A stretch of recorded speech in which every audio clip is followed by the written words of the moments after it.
네, 오늘 현대건설을 시작으로 건설사들이 작년 4분기와 연간 실적을 발표를 합니다. 자, 부동산 경기가 얼어붙자 건설사 실적에도 빨간불이 켜졌는데요. 자세한 내용 취재 기자와 짚어보겠습니다. 산업부 방서후 기자 나와 있습니다. 어서 오십시오. 네, 주요 건설사 실적들 어떻게 지금 예상되고 있습니까? 좀 한마디로 장사를 망쳤다고 이제 전망이 되고 있습니다.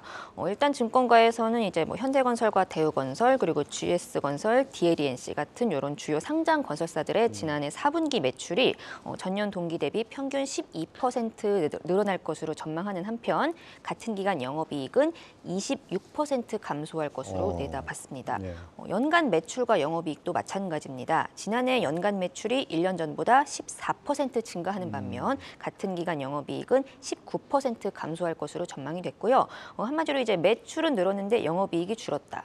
다시 말해 돈은 벌었지만 남는 게 없었다는 의미입니다. 이게 속된 말로 헛장사한 셈이네요. 왜 이렇게 된 겁니까? 아무래도 좀 믿었던 주택 사업에 좀 뒤통수를 맞았다고 볼 수 있습니다.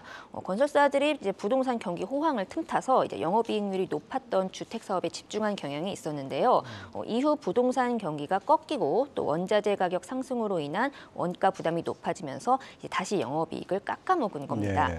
실제로 이제 지난해 건설사들의 건축 주택 부문 원가율은 지금 1년 전보다 거의 최고 10%포인트 이상 상승한 것으로 추정됩니다.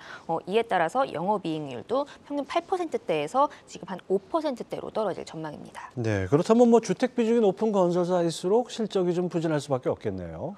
일단 부동산 호황기를 지나면서 건설사들의 매출 기준 이제 주택 사업 비중이 70% 정도까지 높아졌습니다. 따라서 좀 차이는 조금씩 있겠지만 거의 지금 건설사별로 주택 사업 비중이 70% 정도라는 건 동일합니다. 그렇다면 이 안에서 무엇이 우열을 갈랐느냐가 또 중요할 텐데요.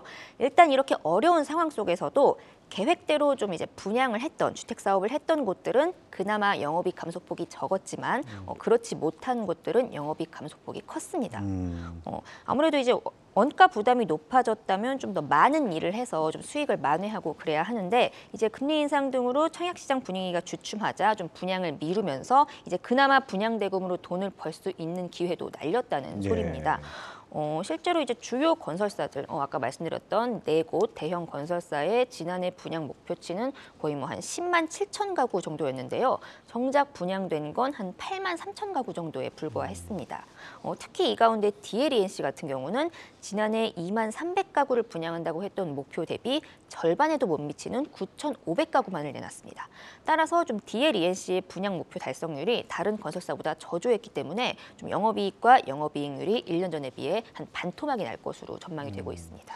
그 정부에서도 부동산 경기 경착륙 가능성에 대한 그 우려가 좀 있는 것 같은데요. 올해의 전망은 어떻습니까? 일단 올해도 청약시장 불확실성이 지속되면서 좀 건설사들이 주택 사업으로 돈 벌기는 힘들 거란 전망이 우세합니다. 일단 지난해 전국 아파트 청약 경쟁률이 벌써 6.7대 1로 1년 전 19.5대 1보다 크게 낮아졌고요. 청약 불패 지역으로 꼽히던 서울마저도 지금 164대 1에서 10대 1로 굉장히 낮아졌습니다. 네.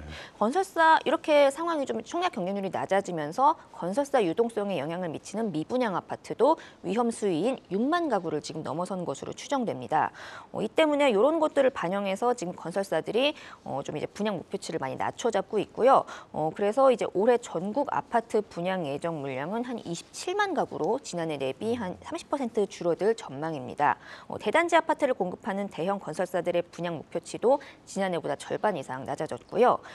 지금 이게 문제가 뭐가 되냐면 아무래도 이제 건설사, 주택 사업을 하는 건설사들은 분양을 해서 착공을 해야지 어떻게든 실적에 반영이 됩니다. 네. 근데 이렇게 분양을 안 한다는 것은 당연히 실적 저하로 이어질 것이고 따라서 증권가에서도 이런 주요 건설사들의 실적 눈높이를 낮추고 있는 상황입니다. 네, 주택 건설사들은 상대적으로 일종의 분양을 계속 해야지, 택지 개발하고 해야지 실적이 유지가 되는, 이 자전거 같은 역할인데, 자전거 페달을 덜 밟으면 비틀비틀하겠죠.